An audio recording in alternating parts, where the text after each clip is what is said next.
జనసేన నేత కిరణ్ రాయల ఆరోపణలు. గత వైసీపీ పాలనలో ప్రపంచ ప్రసిద్ధిగాంచిన తిరుమల కాటేజీలలో గదుల కోసం భక్తులు డిపాజిట్లు చేసిన సొమ్ము జగన్ అండ్ కోకు చేరిందని జనసేన పార్టీ స్థానిక నేత కిరణ్ రాయల ఆరోపణలు చేశారు. టీడీపీలో ఇంకా పూర్తి ప్రక్షాళన జరగాల్సి ఉందన్నారు.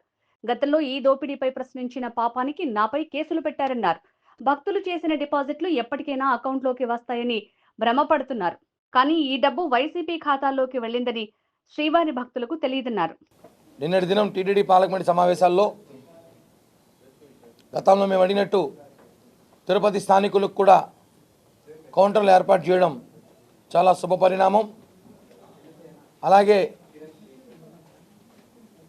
టాయిలెట్స్ ఏదైతే వైకుంఠం నుంచి గుళ్ళోకి వెళ్ళడానికి ఉన్న 1 కిలోమీటర్ దారిలో చాలామంది టాయిలెట్స్కి వెళ్ళడానికి ఇబ్బంది పడుతున్న వాస్తవం గ్రహించి దానికి 3 కోట్ల రూపాయలతో 6 టాయిలెట్ నిర్మించడం కూడా శుభ పరిణామం తెలియజేస్తూ టీటీడీ చైర్మన్ గారికి టీటీడీ పాలక మండలి సభ్యులకి ధన్యవాదాలతో తెలియజేస్తున్నాం. జనసేన పార్టీ తరఫున విషయానికి వస్తే గత ప్రభుత్వం జగన్మోహన్ రెడ్డి ప్రభుత్వంలో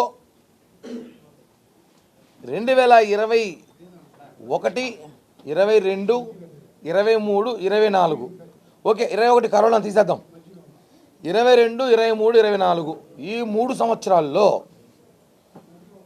సంవత్సరాల్లో తిరుమలలో మనం రూములు తీసుకునే వాళ్ళం. ఒక 500 రూపాయల రూమ్ తీసుకుంటే 500 డిపాజిట్ చేసేదానికి ఆన్లైన్లో తీసుకునేవాళ్ళు. 5,000 రూపాయల రూమ్ తీసుకుంటే 5,000 రూపాయలు డిపాజిట్ చేసుకునేవాళ్ళు.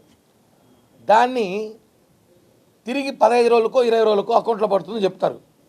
అది పడినట్టు దాఖలాలు ఏమైనా ఉన్నాయా? ఇది వాస్తవం. గతంలో ఇదే విషయాన్ని 2023లో నేను ప్రశ్నిస్తే నా మీద టీటీడీ అధికారులు కేసు పెట్టారు. టీటీడీ డబ్బులు భక్తుల డబ్బులు కొట్టేస్తున్నారు రూముల పేరుతో, అది పెద్ద స్కాము, డబ్బులు ఆడికి పోతా ఉందని అడిగితే ఆ రోజు ఉన్న ప్రభుత్వంలో ధర్మారెడ్డి కానివ్వండి, అక్కడున్న అధికారులు కానివ్వండి నా మీద 1 టౌన్లో 2 టౌన్లో కేసు కట్టినారు. ఏ టౌన్లో తెలియదు, ఎందుకంటే చాలా కేసులు కట్టారు కాబట్టి గుర్తులే.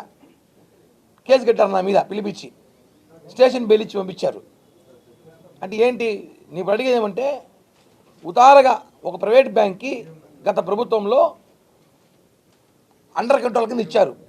ఒక రోజుకి ఎలాగైనా 50 నుంచి 60 లక్షల తిరుమల రూములు డిపాజిట్స్ ఉంటాయి. దాన్ని 10 రోజులకి వాడుకుంటారు. 10 రోజులకో 15 రోజులకు వాడుకొని అకౌంట్లోకి వస్తుందంటారు. ఎవరైనా సరే ఇక్కడ మీడియా మిత్రులు చాలామంది రూములు తీసుకున్నారు. ఎవరికైనా అకౌంట్లో వచ్చిన దాఖలాలు ఉన్నాయా? ఎక్కడో 10 మందిలో ఒకరికి వచ్చేది, 9 మందికి ఎగ్గొట్టేవాళ్ళు. ఉదారగా 500 రూపాయలు రూమ్ తీసుకుంటామండి. భక్తుని నేను 500 రూమ్ తీసుకుంటా, 500 డిపాజిట్ ఆన్లైన్లో కడతా.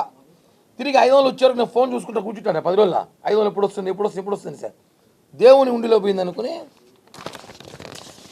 ఈ ఉండిలో పోయింది అనుకుంటాం మనం అందరం. దేవుని ఉండిలో వేసాంలే, పోతే 500 పోయింది అనుకుంటారు. కానీ అది పోయేది దేవుని ఉండిలో కాదు, జగన్ ఉండిలోకి.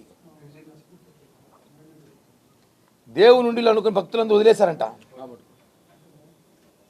జగన్ ఉండిలోకి పోయిందంతా.